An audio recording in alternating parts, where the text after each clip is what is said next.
If you have a preteen or a teen that gets defensive when you talk to them or when you bring something up, maybe a mistake or something, I want you to just try this. Try this one thing, okay? Get consent.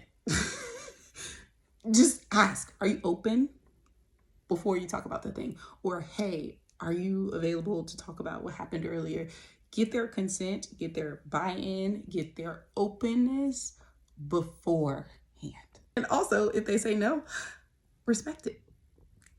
Say okay, and then maybe ask them when they'll be open. And if they say never, not gonna want to, I don't want to talk to you, then whatever it is that you want to talk about may not be as important as reestablishing safety, connection, attachment. And if that's the case, say I respect that.